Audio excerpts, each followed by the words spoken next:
The morning in the blacksmith's house did not begin with the hammering of a hammer. It was not coal dust, but the scent of the wildflowers Sara had woven the night before.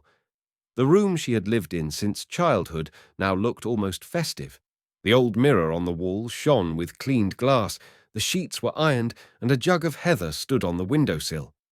Sara stood at the mirror, wearing a simple white dress she had sewn with her own hands.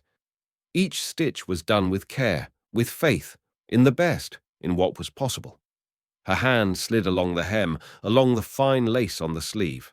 On her right cheek, between cheekbone and temple, the mark of an old burn was crimson. Not so bad, but in this village it was a sentence. Her hair was styled to hide the scar, though it still showed through from beneath the curl. Behind him, at the door, stood his father, a tall, gaunt man with heavy hands, who hadn't been able to speak affectionately in a long time. He nodded to her, the way one nods before a long journey, not before a wedding ceremony. His gaze was not one of joy, but of relief. He had long believed that no one wanted Sara. Today was going to prove otherwise. The church looked especially solemn that day.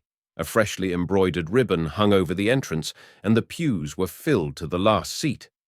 People were not just here for a wedding, they were here to see a rare sight. Sara, the same girl with the burn, was marrying the son of the mayor himself. Some thought it was a joke of fate, some thought it was proof that miracles were possible, but most just wanted to watch the ugly come out. The priest stood at the altar with his prayer book open, but did not begin the service. Sara, in her white dress, froze nearby, looking through the open doors from which the groom was to enter. The minutes stretched on. The silence grew tenser by the second. Then a slight murmur. Someone in the back rows began to whisper. Women covered their mouths with fans. Men bowed their heads and looked at each other. The priest glanced at the mayor, who was sitting in the front row. He pretended that nothing was happening, but his face turned pale. One of the aides whispered something in his ear. The mayor's lips curled. He muttered back, unable to hold back a slight chuckle. Then, almost relieved, he turned to one of his neighbors and said quietly, but not so quietly that it couldn't be overheard. "It's a good thing the guy changed his mind," he said. The children sitting at the side walls began to whisper, pointing their fingers at Sara.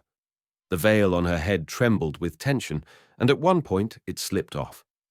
Her hair scattered over her shoulders, and the crimson burn on her cheek became visible to everyone.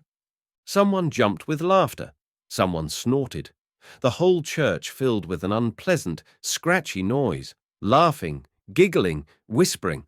Someone even coughed on purpose to drown out the awkwardness. Sara was still standing, straight as a candle, but her eyes were glassy.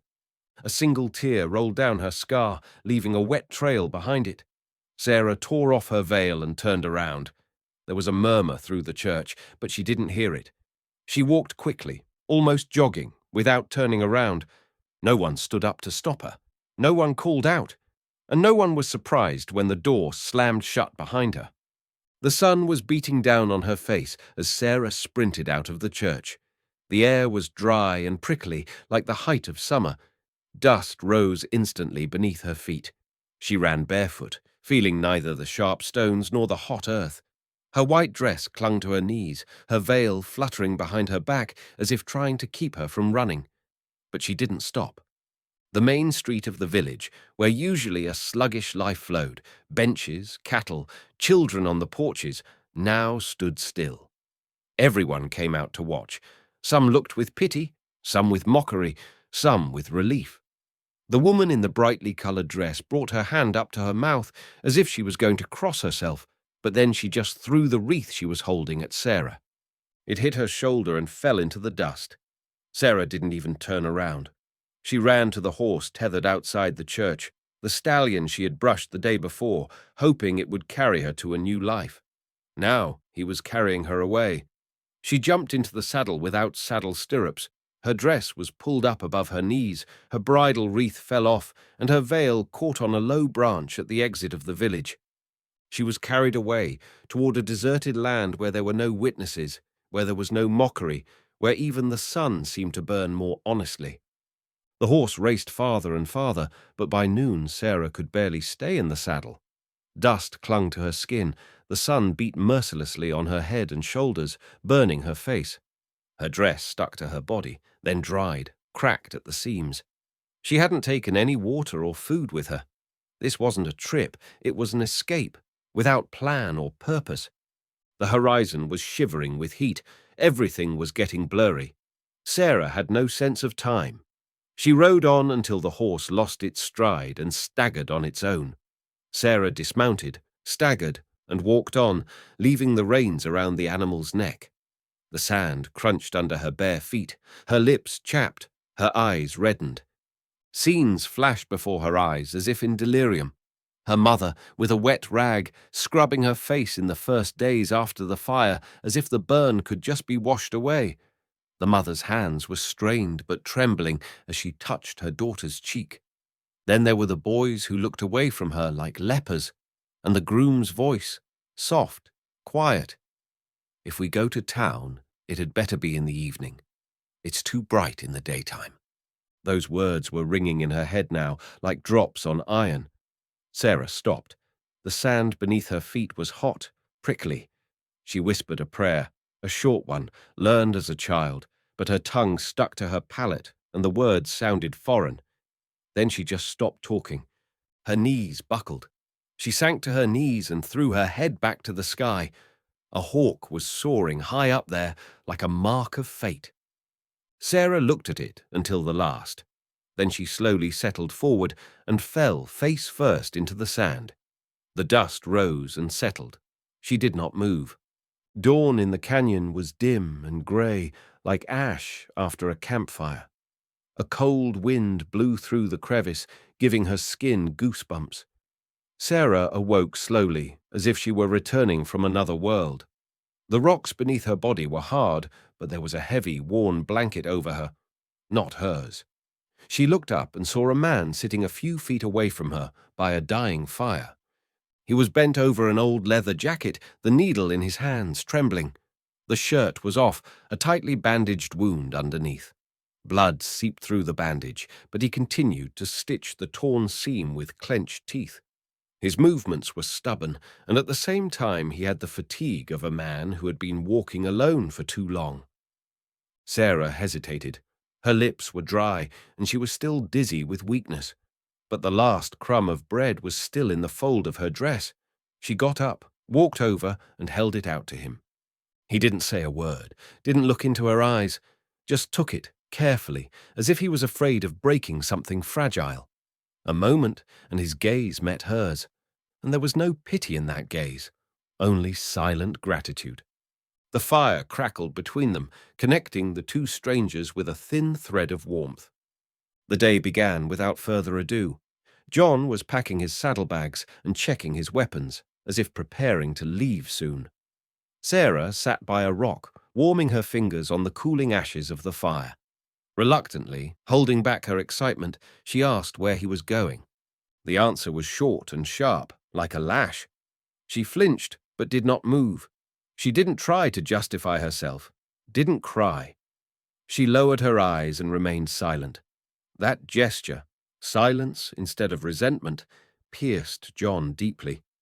He saw her squirm as if she were waiting for another blow, even a verbal one. He remembered the scenes from his childhood, his mother standing silently at the stove while his father shouted.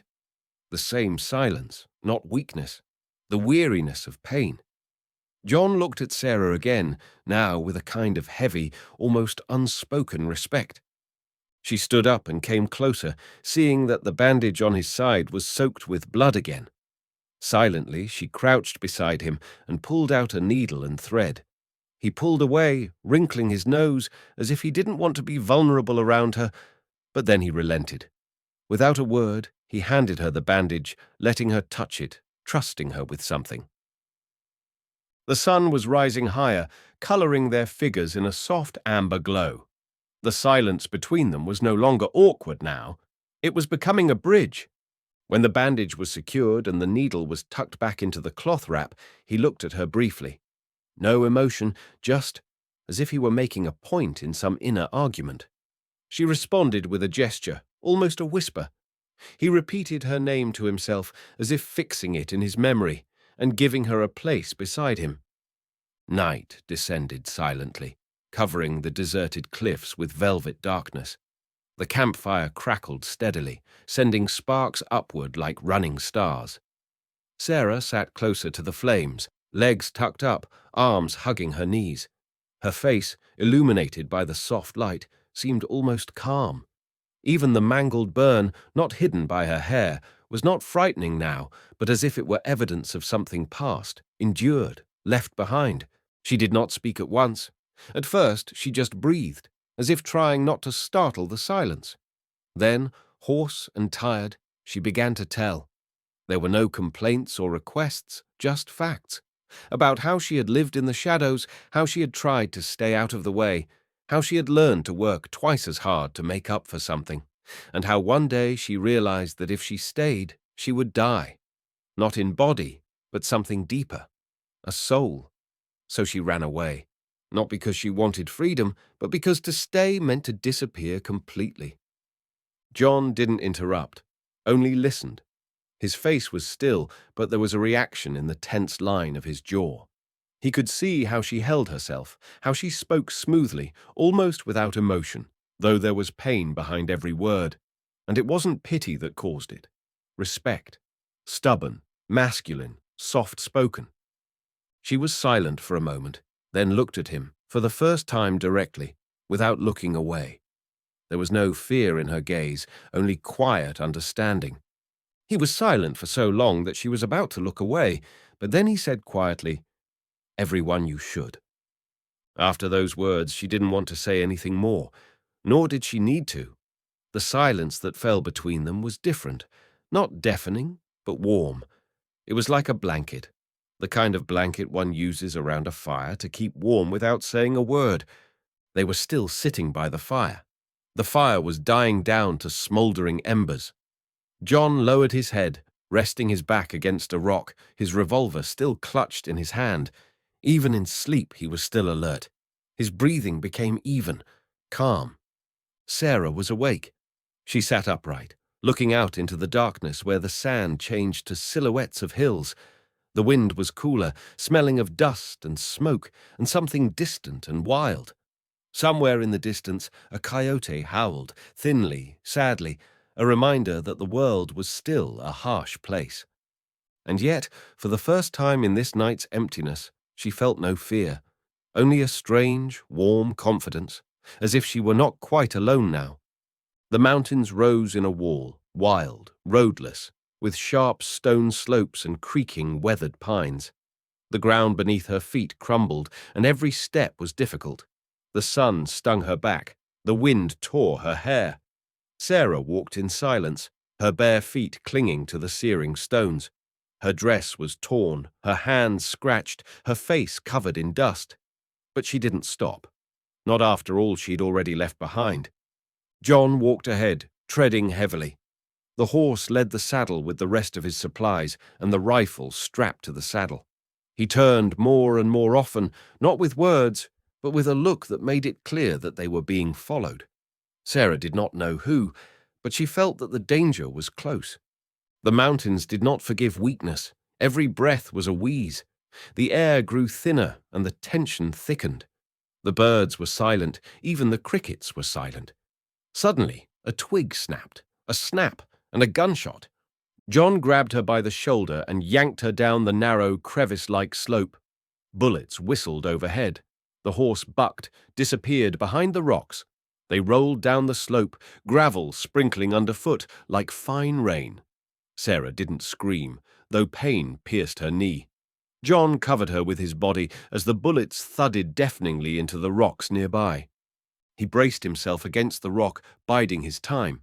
Then, quickly, precisely, he drew his rifle, moved forward, and fired 3 shots, steady, deafening. A scream came from behind the rock. Then silence again. Sara lay clutching at the ground, her heart pounding. When John returned, his face was the same, calm, as if nothing had happened. No shadow of rage, no triumph, just cold determination. He gave her his hand. Sara took it, for the first time, not with alarm, but with trust.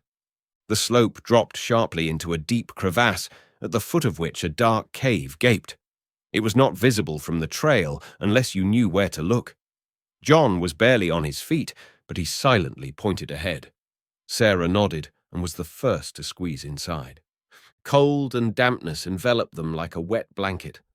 The stones were slippery, the air heavy with dust and time. Sara helped John sit against the wall, tucking his jacket under his back. He didn't make a sound, but it was clear from the trembling of his hands. The fever was building. The wound in his side looked worse than it had in the morning. Blood had soaked the bandage, and the edge was inflamed. She set about dressing it, trying not to look at the way he clenched his jaw to keep from screaming. Her fingers trembled, but she worked quickly, confidently. Everything her mother had once taught her for bullfights, furnace burns, came in handy now more than ever. When he finally passed out, Sara stayed by his side. She found a corner where the wind couldn't reach him, wrapped him in a blanket, put a saddle under his head. She sat beside him, resting her shoulder against his side for warmth. Outside the cave, the night raged, the wind howling among the rocks like a pack of hungry beasts. She began to sing softly, as she had when she was a child, when the pain kept her awake. The song was old, without words, just the melody that had been in her since her mother died. In the cave, the sound echoed back, but softly, almost gently. It wasn't until morning that John stirred. His fingers tightened in her hand for a moment, and his eyes opened. He didn't say anything, just stared. And then he exhaled slowly, and there was no pain or fear in that exhalation, just surprise. It was like he felt safe for the first time in a long time. The next morning brought with it a heavy unease in the air. The sky was covered with leaden clouds, and the air was thick as if before a thunderstorm. John rose first, leaning heavily on his leg, but his will was stronger than the pain. He mounted the horse, which had strayed near the entrance to the cave, and prepared for the journey ahead. Sara, not backing down a step, wrapped herself in his large cloak, which smelled of the smoke of the fire and the hot sweat of the fight. The wind began to pick up, first a quiet whisper among the rocks, then a wild roar that seemed to shake the earth itself. The sandstorm whipped in suddenly, like the fury of the west itself. The wind whipped at his face, making tears sting his eyes and sand seep into every crevice of his clothes. John held the reins tightly, his movements sure and honed. He knew how to survive in such conditions.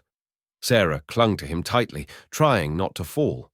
Their horse, frightened and out of breath, could barely keep up. The storm was forcing them to move with difficulty to the nearest shelter, a rocky niche that John had noticed on the way here. They had barely reached it when the wind was whipping around them with renewed vigor, as if trying to wrestle them out of the grip of fate. In her haste, Sara grabbed the map from her saddle, the only thing that could lead them out of this maze of rocks and sands. Her hands trembled, but she kept the sheet of paper in her hands. John, in turn, grabbed a flask of water, a small but valuable reserve of life. Inside the alcove, sheltered from the storm's relentless fury, they warmed themselves under a single blanket. Their bodies were exhausted and covered in sand, but in the midst of all this chaos, they allowed themselves for the first time to feel, not fear, but a quiet togetherness. Sara pressed herself against John, and in that moment, the world outside ceased to exist. Morning came quietly in the mountains, as if nature itself had given them respite after the storm.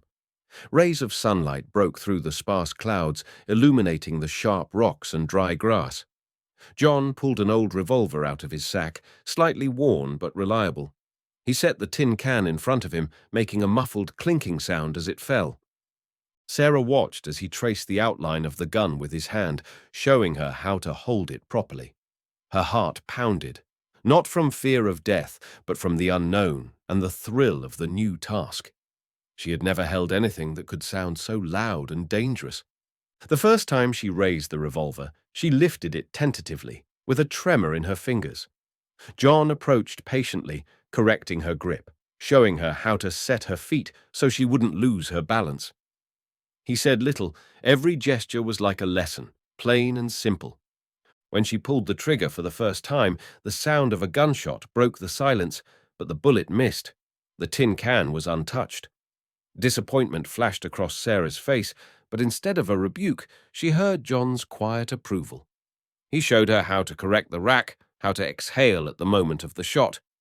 The second shot was accurate. The jar tilted on its side with a crack, hanging on the edge of the rock like a nod to luck. Sara couldn't help herself. A laugh, short and hearty, burst from her chest. It was the first laugh in a long time, without pain or bitterness. John looked at her and smiled back, without words, but with a warmth that was more important than any confession. In that moment, they both realized their journey together was not only a struggle for survival, but the beginning of something new. Sara quietly pushed the hair back from her right cheek, revealing the scar, a vivid reminder of the pain and fear that had long lurked in her soul. John looked at her not with pity, but with genuine respect, as if he saw the mark not as a mark of ugliness, but as a testament to her strength. He spoke without further ado, his gaze hard and confident. It was a confession she'd long awaited but had been afraid to hear. To him, the scar was a sign of survival, a symbol of resilience and struggle, not a flaw that had caused her to be rejected. Sara remained silent. Something inside her shifted, as if the weight of the hard years was finally beginning to lift. Her face was changing. Her face was relieved for the first time in a long time. A thin smile slid across her lips, and her heart began to beat anew. That silent confession was the bridge between them, not words, but understanding. She was not alone, and her scar was not a curse, but a mark of the power that would help them both survive whatever lay ahead. They stepped inside the abandoned saloon, the wooden walls creaking in the breeze and the dusty sunlight filtering through the shutters. Inside, there was semi-darkness and the smell of booze. A few drunken cowboys stretched their legs lazily, stirring dirt and debris on the floor. A couple of men were playing cards, and their gazes immediately shifted to Sara, who had entered after John. Sara could feel the tension thickening around her. The drunken jokes and taunts became more and more intrusive. One cowboy came too close, and his gaze lingered on her face, on the scar he used to mock her. She felt a chill of fear, but held on, trying not to show weakness. John, silently, stood up. His presence changed the atmosphere in the room. His gaze was cold and unwavering. One look alone was enough to silence the men and cause them to retreat. But one of the cowboys, intoxicated and self-confident, decided to test the strength of the bounty hunter and continued to pester Sara. John didn't give him a chance. A swift punch with his fist threw the attacker back, and a fight broke out. The sounds of collision and the clatter of broken chairs filled the saloon. Sara, not wanting to be left out, grabbed the nearest bottle and threw it at the other assailant's head. The bottle shattered, and the man recoiled, dazed. John and Sara walked quickly out of the saloon, leaving behind a hum of outrage and whispers of respect. They weren't just wanderers now. They were known as the kind of people best not to mess with. Sara felt that she had protection in this new world, and that her strength lay not only in her mind and heart, but in those who were willing to stand by her.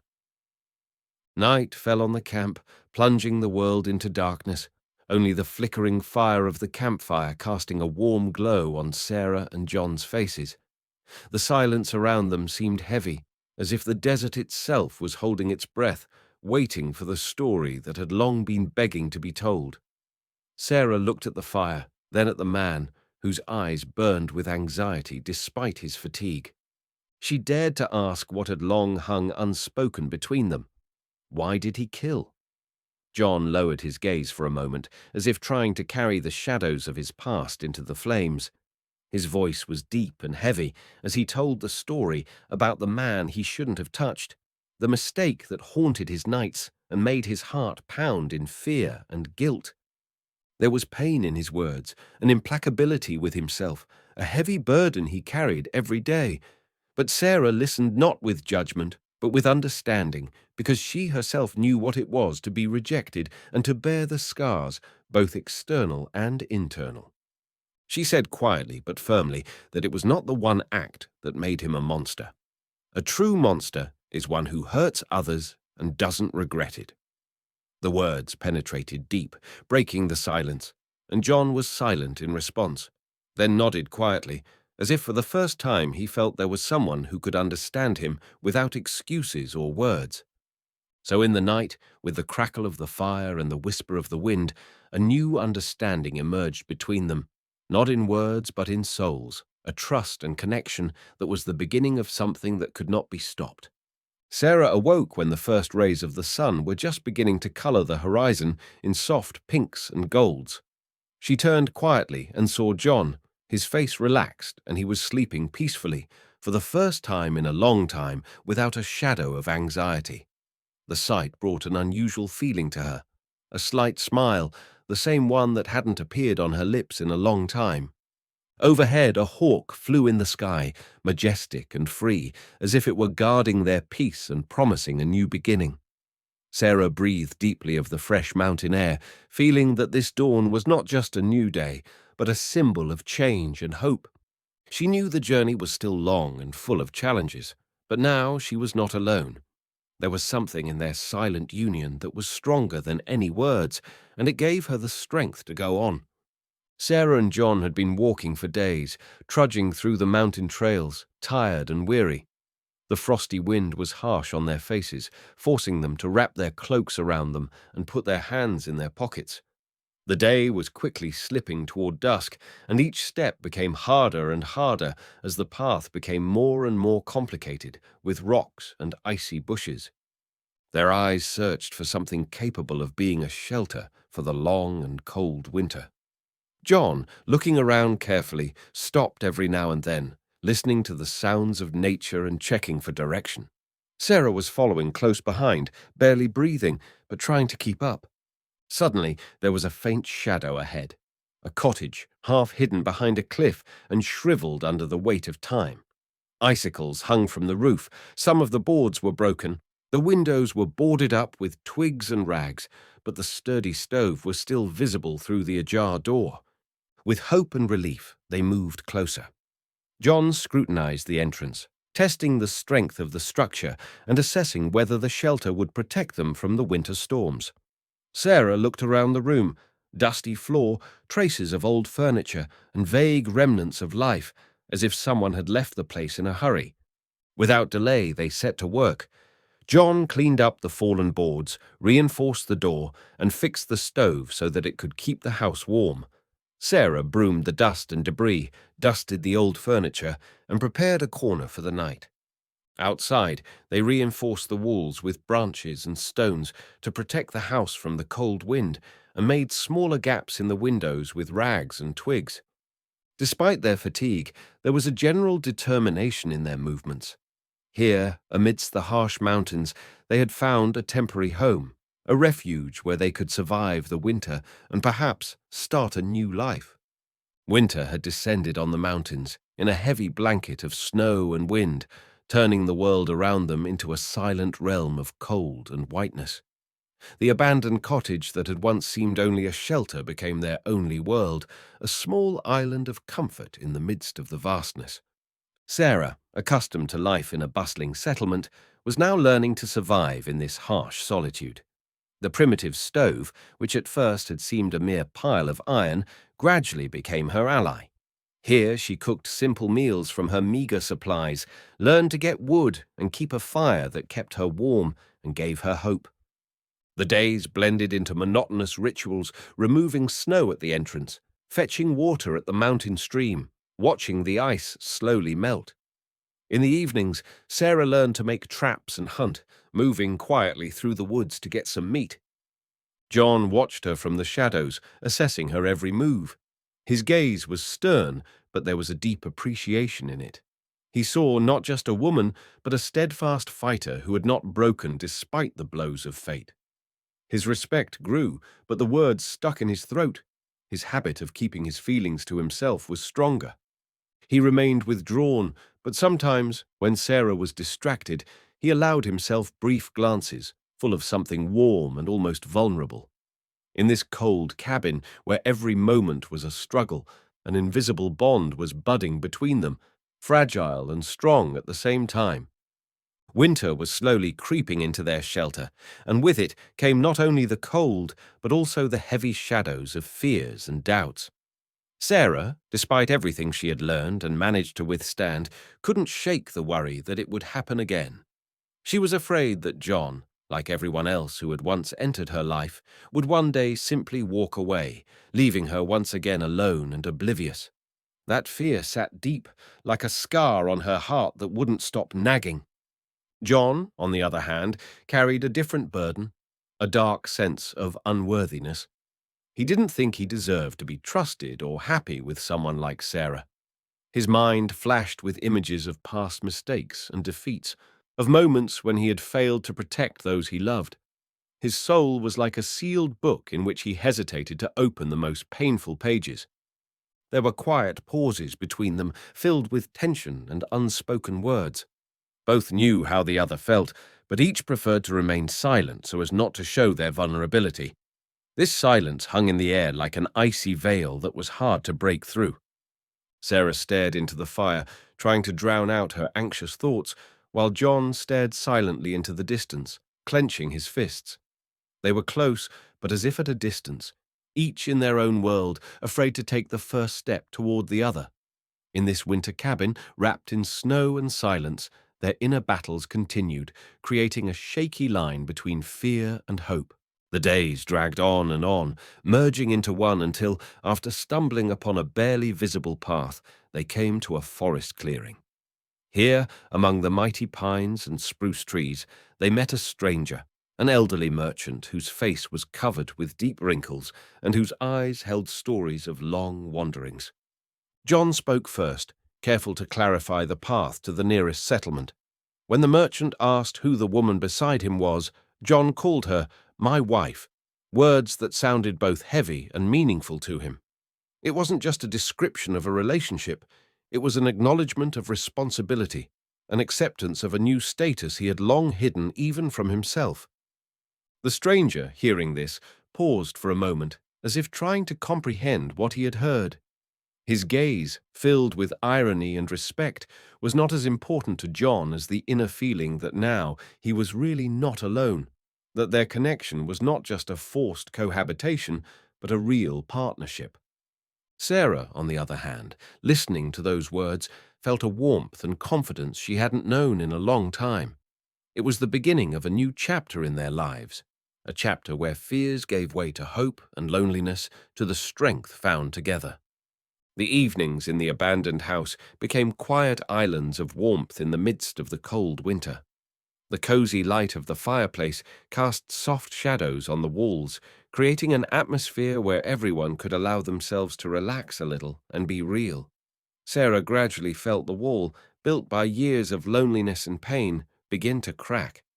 She talked more and more about her past, the fears that had haunted her since childhood, the pain of rejection, and how she'd learned to hide her vulnerability behind a mask of strength.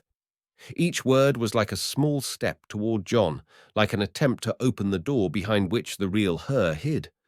John, accustomed to stark solitude and restraint, began to change. His gaze became softer, his gestures more attentive. He did not rush to confessions, but he showed care in small things. He brought firewood, quietly helped with cooking, listened patiently. These small acts of attention became an anchor of hope and support for Sara. A quiet intimacy built not on words but on trust, which gradually grew stronger every day. It was not passion or ardent attraction, but something deeper, an understanding that together they could more easily endure the harsh trials of life. Winter was unfolding in all its harsh power. The sky was covered with leaden clouds, and the wind began to whistle as if the spirit of the mountains itself had decided to test their resolve. As the first flakes of snow began to swirl in the air, Sara and John knew a storm was coming. They did not wait for the weather to cover the house, but began to reinforce the walls and windows at once. John carried the heavy logs, and Sara stuffed the gaps with rags and straw to keep the cold air out. Every movement was coherent and precise, like an old choir where everyone knows their role. When the blizzard broke, winter turned the surrounding world into a snow-white desert, and the house became the only refuge from the merciless elements. In that moment, the fears that had oppressed them before, the fear of being alone, the fear of losing each other, receded. All that remained was a strong support, palpable in every look and touch. Nights passed in the sound of the howling wind and the crackling fire in the fireplace. They sat side by side, feeling how together they could weather any storm, and it filled their hearts with quiet hope.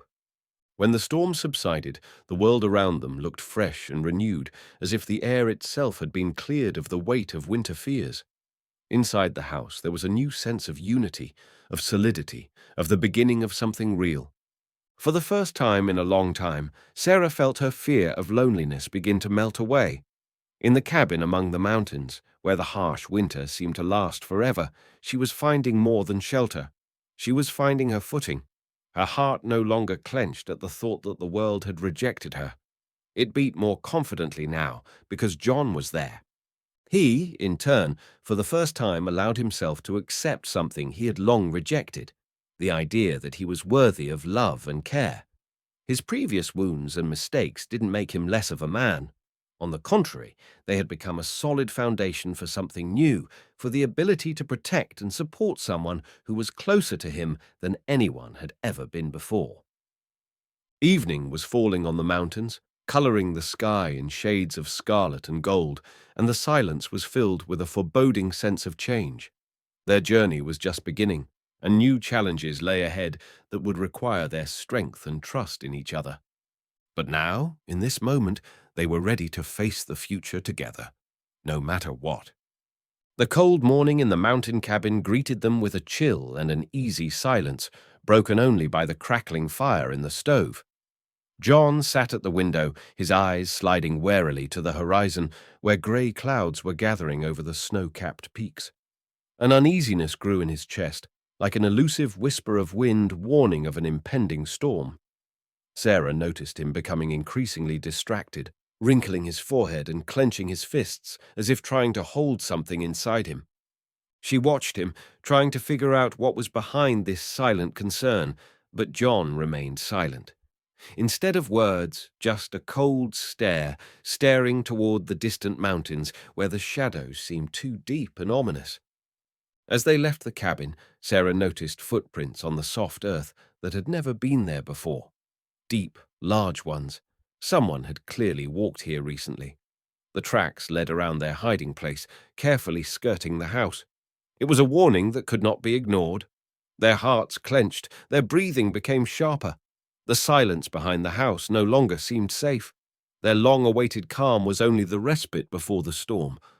The darkness of night had descended on the mountains, and only the rare light of the moon broke through the clouds, casting dim shadows on the ground. The silence that had hitherto reigned around the cabin was suddenly broken by sharp voices and angry shouts. Suddenly, figures began to loom through the gloom. The gang that had long pursued John was striding toward their hideout, ready to attack. John jumped up sharply, his eyes filled with determination and anxiety. He tried to quickly assign duties. There was no point in hiding. They needed to fight back.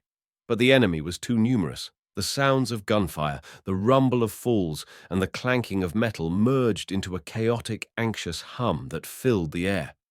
The fire erupted suddenly, one of the burning torches hitting the old dry roof of the cabin. The flames quickly engulfed the walls, releasing puffs of black smoke and hot heat. Sara, standing nearby, couldn't take her eyes off the flaming house. It had been their last refuge, now turned into a blazing trap. Pain and fear boiled in her chest. They had lost not just their home, but the fragile hope that bound them in this cruel world. The flames swallowed the walls of their shelter, turning to ash everything that had once given them warmth and protection. Sara stood surrounded by smoke and debris, feeling each breath filled with the bitterness of loss. The wind blew ash and dust like symbols of the dashed hopes that crumbled so inexorably before her eyes. All that was dear was gone in the fiery inferno, the house, the shelter, the few modest possessions, and with them the sense of security she had tried so desperately to maintain.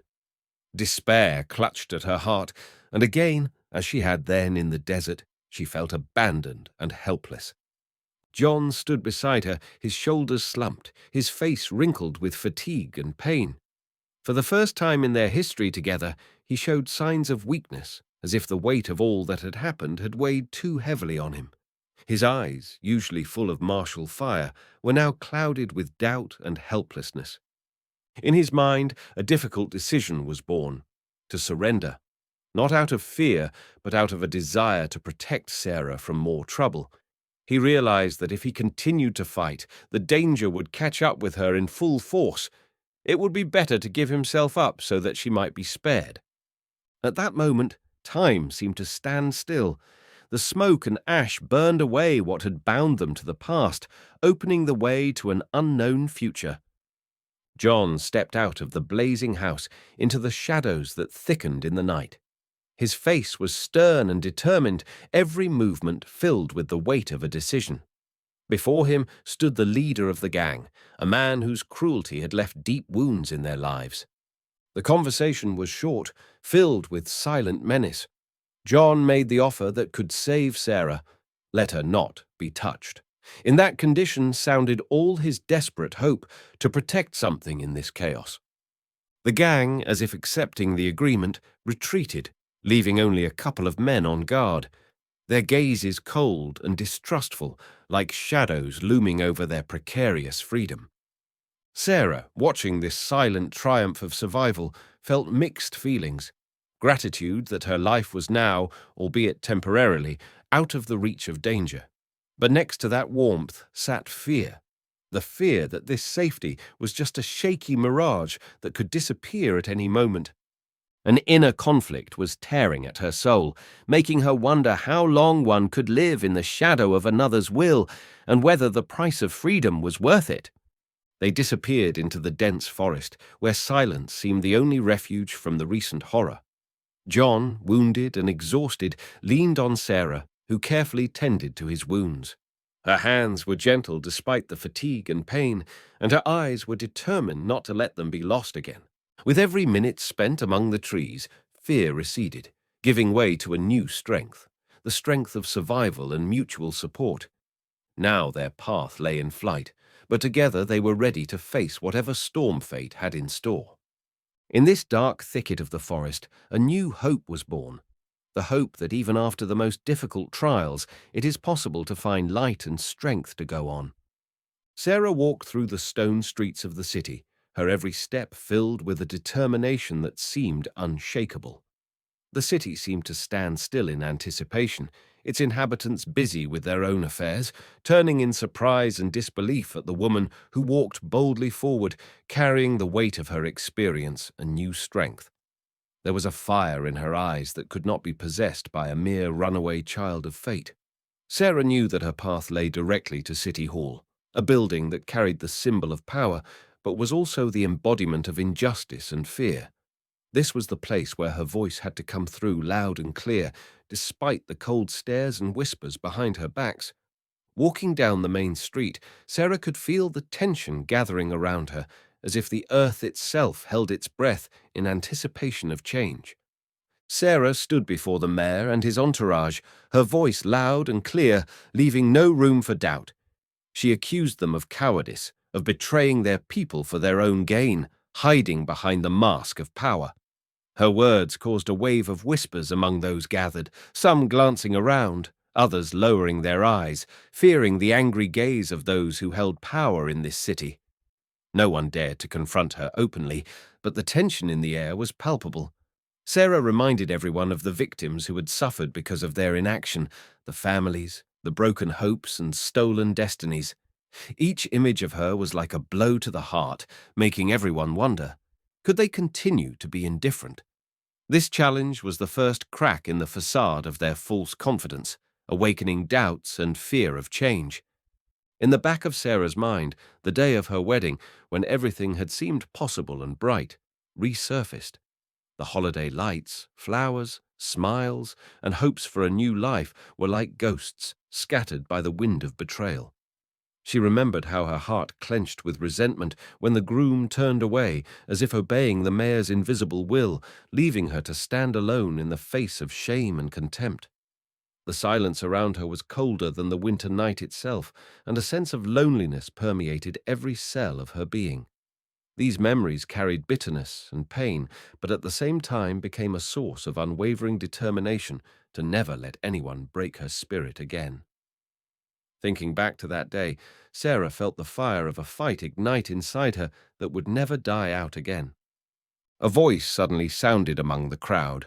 A young man, the son of a local farmer, stepped forward. His words were simple but heavy, like a stone thrown into calm water.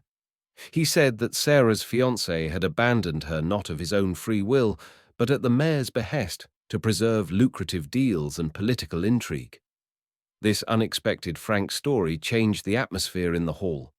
Silence was replaced by tense whispers. Doubts and condemnation began to spread gradually among the listeners.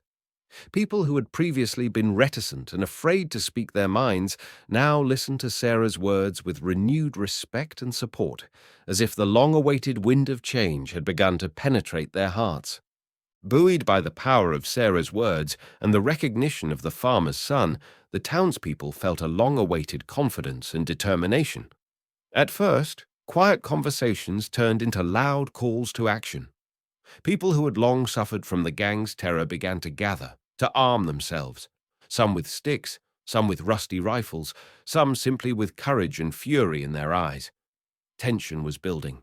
The air was thick with determination and fear. In the evening, the town became a place of preparation for battle.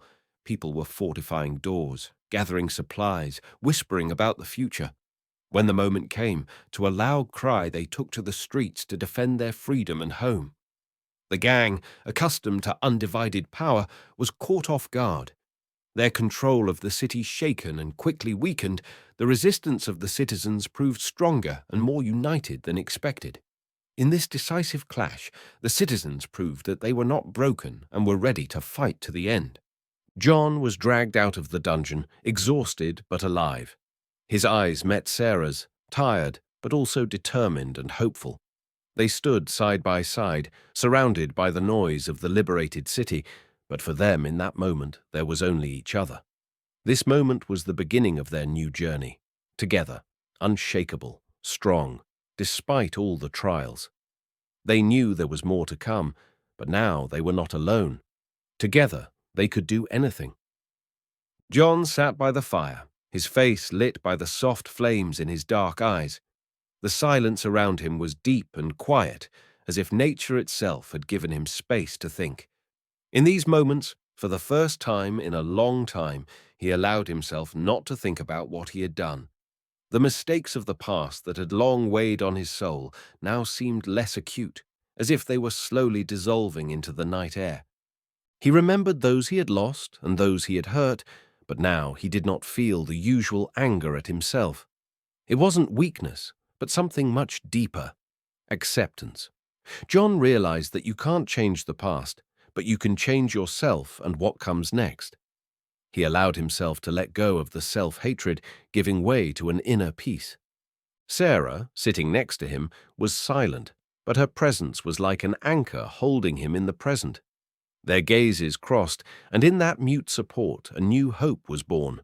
Slow conversations filled with quiet reassurance became a bridge between past and future, gradually erasing the shadows that had haunted John for so long. He felt he was finally ready to move forward, not alone, but with her. That realization filled his heart with a warmth that hadn't been there before. The unknown lay ahead, but it was no longer frightening. There was peace within now, and that was enough to start a new life.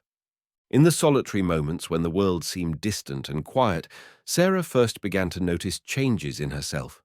The scars on her skin that had once been a source of pain and shame were now seen differently, as marks of strength, surviving trials, and an unbroken spirit.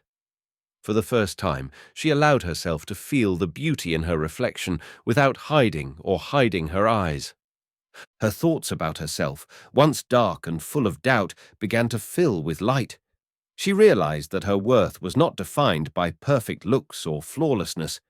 Every line on her body told its own story, a story of struggle and survival that made her unique. John looked at her with genuine admiration. His eyes didn't see scars or flaws. They saw a woman who had gone through the fire and come out of it stronger. He made no secret of his respect and love, and that sincerity warmed Sara from the inside out. In their quiet conversations, she began to open up more, sharing dreams that had previously seemed unattainable and fears she had long hidden deep inside. This new level of trust allowed her to feel that she truly belonged to someone and that she was valued for who she was. Sara learned to look at herself through John's eyes, eyes that saw not wounds, but strength, not weaknesses, but resilience. This understanding was changing her from the inside out, giving her wings and confidence to move forward together. Evening was descending on the mountains, enveloping everything around them in a soft gloom and coldness. Their favorite fire, where so many of their conversations, laughter, and quiet moments of solitude had taken place, burned especially warm and bright now. The flames danced, casting shadows on their faces, as if reviving memories of where it all began, the very day their paths had first crossed. John sat next to Sara, feeling each moment take on new meaning. Without loud words or ostentatious gestures, he had proposed, quiet and sincere, like a promise woven into the night air. There was no ceremony, just the simplicity of the moment, which needed no affirmation. Everything spoke for itself. Sara looked up at him, depth and acceptance in her eyes. She could feel the past finally letting go, the scars ceasing to be a curse and becoming a symbol of strength and endurance. She responded with words that were a new beginning for both of them. "My scars are your good fortune." It is a confession and a promise that embraces and accepts their entire story, with pain, fears, and finally hope. In that simple confession was their whole life, not easy, but real, with a love that had weathered the storm and emerged from it renewed. Around the fire, under the starry sky, they stood on the threshold of a new chapter, where past and future merged in a single warmth. Dawn was slowly rising over the mountain range, coloring the sky in delicate shades of pink and gold. The stillness of the morning world was filled with the promise of a new beginning, peaceful and bright, despite all the trials they had been through.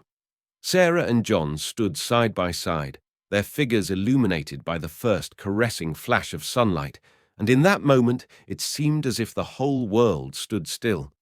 They looked ahead, not at the easy road, but at a path full of uncertainty and challenge. But now that they were walking together, these difficulties no longer seemed intolerable. Hope lived in their hearts, strong and silent as the dawn. Their hands clasped tightly, confidently, no words, no doubts. It was a promise to be there for each other, to support each other, and to go forward, no matter what. This gesture spoke more than any words. Love, faith, and strength, born out of pain and trials, were now their guiding star. A new day was beginning, and with it, a new life. The morning at the ranch in the mountains greeted everyone with silence and freshness, filled with birdsong and the scent of pine needles. The sky was cloudless, and a light breeze played with the grass, swaying it gently, as if nature itself welcomed the new day and the new life that Sara and John had built. Sara stood amongst a group of orphaned children who were curious and excited to try out the saddle. She patiently guided them, as if she were passing on to them not only the ability to ride, but also a piece of the strength she herself had once so desperately needed. The children's faces glowed with trust, and their laughter and delight filled the space with hope and light. In the distance, at the top of a hill, John stood with his rifle in hand, watching the ranch's surroundings intently. His gaze was calm but wary. He felt a sense of responsibility for this new family and the land they now protected. His figure seemed part of the landscape, as if the mountain landscape itself had absorbed his strength and determination, making them integral to each other. In that moment, filled with peace and life, it seemed that all the fears and troubles of the past had receded, giving way to hope and a bright future. The house they had built with their own hands stood securely among the mountains, like a fortress protecting their new life. Its wooden walls glowed warm gold in the morning sun, and the smoke from the stovepipe rose slowly into the clear sky, filling the air with comfort and a sense of security. A small vegetable garden sprawled around, where rows of greens and brightly colored vegetables promised abundance and stability. A few pets, including a cow and a couple of chickens, added life and rhythm to their daily routine. Sarah and John worked shoulder to shoulder, he mending the fence, she watering the beds. There was a sense of habit and respect in their movements, an unspoken support and gratitude for what each of them contributed to their common cause. Together, they were creating more than just a place to live. They were building a home filled with warmth, love, and hope for the future. In this world where fear and devastation once reigned, order and light now reigned, and their bond grew stronger every day. One quiet evening, Sarah received a letter, a neatly folded, stamped envelope from the town where everything had once begun and almost collapsed. The letter was not just a token of attention, but a symbol of change.